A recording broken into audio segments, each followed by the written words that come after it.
যখন নতুন নতুন প্রেমে পড়ে তখন আসলে দিনটা অন্যরকম থাকে, সময়টা অন্যরকম থাকে। কেননা যখন নতুন প্রেমে পড়ে তখন কি হয়, সারাটা দিন একটা অস্থিরতা থাকে, কখন তার সাথে একটু কথা হবে, কখন তার সাথে একটু কথা বলা যাবে।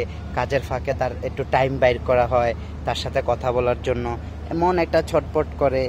তারপরে খুবই অস্থিরতা লাগে, কামে মন বসে না, তাকে নিয়ে একটা ভাবনা থাকে, চিন্তা থাকে, সে কি করতেছে বা কি, মানে অন্যরকম একটা সিচুয়েশন থাকে, অন্যরকম একটা দুনিয়া হয়ে যায় যখন নতুন একটা প্রেমে পড়ে, সেটা মেয়ে হোক আর ছেলে হোক।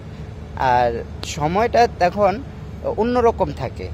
আর যখন কিনা সম্পর্কটা আস্তে আস্তে পুরনো হতে থাকে, যেমন 6 মাস, 1 বছর, হ্যাঁ 1 বছর পরে তখন কি হয়, আস্তে আস্তে এটার ভিতরে একটা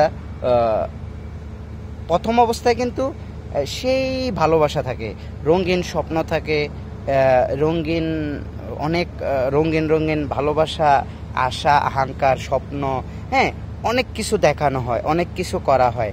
কিন্তু যখন ওই সম্পর্কটা বললাম না 1 বছর বা 6 মাস, যখন এটা একটু পুরনো হয়, বেশিরভাগ 6 মাস না 1 বছর, হ্যাঁ 1 বছরের মাথা কি হয়, তখন এটার ভিতরে আস্তে আস্তে কি হয়, একটা গ্যাপ তৈরি হয়।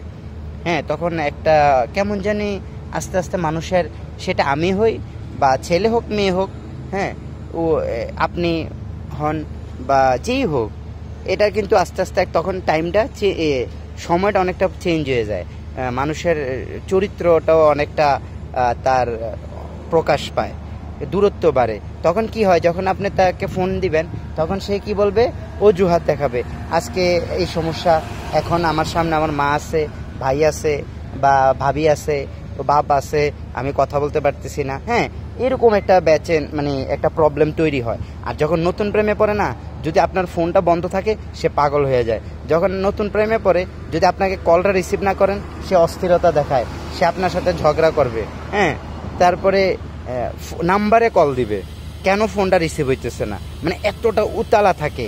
আর পরবর্তীতে ওই যে বললাম, যখন দূরত্বটা বাড়ে না, আস্তে আস্তে আস্তে আস্তে অজুহাত, নাটক, ছলনা, এগুলো করতে করতে কি হয় জানেন, লাস্ট টাইমে ব্লক লিস্টে চলে যেতে হয়, দূরত্ব বাইরে যায়, বলে যে না আর পারবো না, এই রিলেশন আর রাখা সম্ভব না, এটা বোধ হয়ে গেছে, আর আমার পক্ষে সম্ভব না। তারপরে কি হয়, যখন ওই যে নতুন প্রেমে পড়লে আপনি কিন্তু স্ক্রিনে, হ্যাঁ তার ফোনের ফার্স্ট কল লিস্টে কিন্তু আপনার নাম্বারটা থাকবে, স্ক্রিনে আপনি থাকবেন, মেসেঞ্জারে আপনি থাকবেন, হোয়াটসঅ্যাপে আপনি থাকবেন, ইমো ফার্স্ট, মানে সব কিছুর আপনার কল লিস্টের নাম্বার 1-এ আপনি থাকবেন। আর যখন দূরত্বটা বাড়ে তখন আস্তে আস্তে আস্তে আস্তে আপনার নাম্বারটা হারাই যায়, তখন আর 1 নাম্বারে আপনি থাকতে পারেন না, কল লিস্টের প্রথমে থাকা যায় না, তখন কোথায় চলে যেতে হয় জানেন, ব্লক লিস্টে।